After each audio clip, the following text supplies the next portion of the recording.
I'm walking down the road here this morning, and my dad says, "Did you hear the news?" I go, "What news are you talking about?"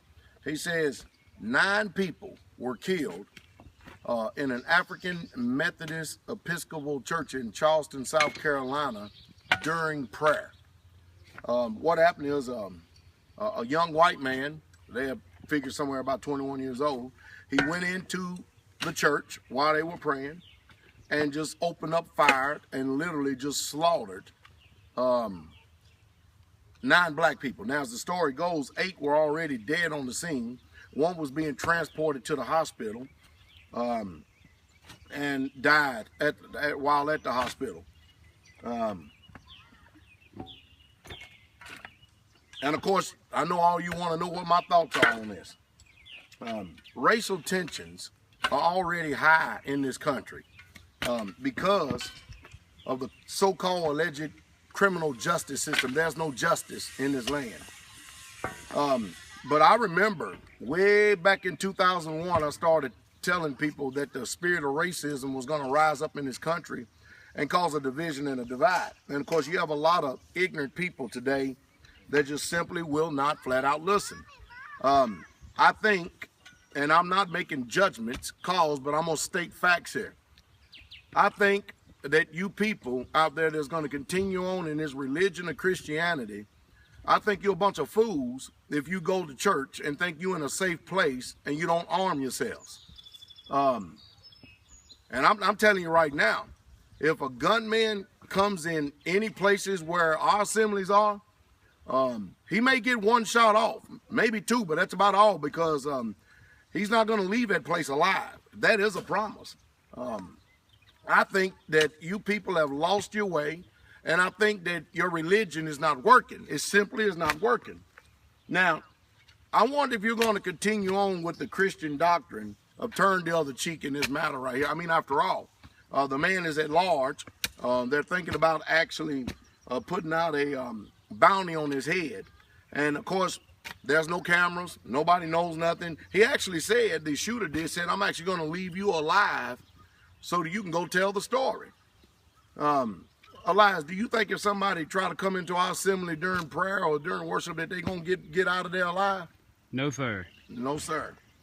I think that your belief system has really corrupted a lot of you people's minds. You better listen to Pastor Dow, and you better listen real good.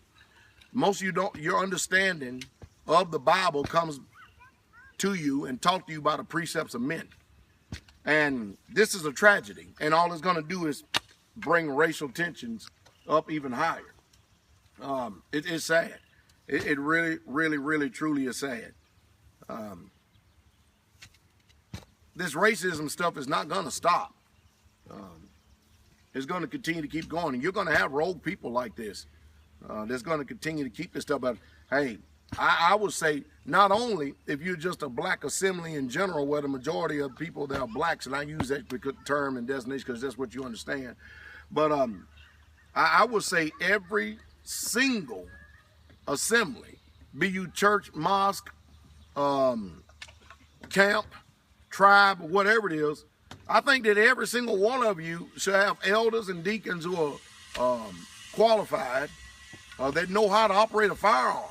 And sisters too, in general, sisters too. I think that well over 80% of the congregation should be armed, literally armed, because you never know with these demonically possessed people, because the thief is the one who cometh to steal, kill, and destroy. You never know when any of these demonically possessed people are actually going to come in and mean you harm in the midst of this wicked, perverse generation. Now, we got 9 people going off into eternity, murdered, killed, slaughtered, doing what you would allegedly think to be the most safest place in the earth. But you know what's happening now? We're watching the religion of debauchery. We're watching the religion of perverseness. We're watching the religion. I'm talking about people who don't believe and who don't care about what you call God or nothing like that. No conviction, no conscience, no nothing.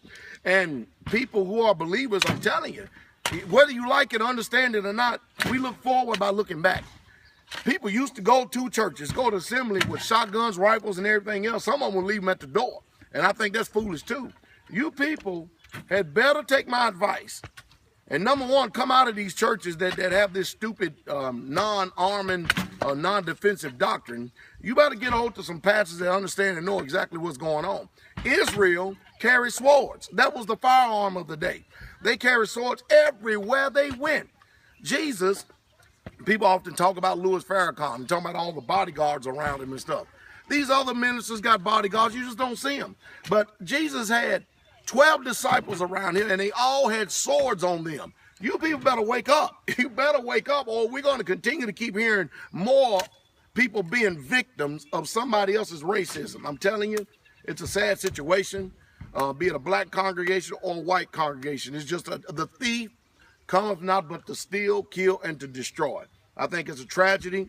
Hey, you can condemn it all day long, but it's still not going to change the fact that these people are gone. But if you had two people in there that could have been watching while those saints pray, strategically placed and posted, they could have eliminated that threat as soon as they saw that firearm before it even happened. Two trained people. I tell you, we got to do better, because things are not going to get better, but they're going to get worse. The Bible says that in this day that we're living in now, that things are going to wax worse and worse. Men are deceived and being deceived. I think it's a tragedy, but if you want to quit and you want to change a lot of this, you better start following sound doctrine, and you better start listening to people like me that actually cares more about you than you hate yourself. Have a good day.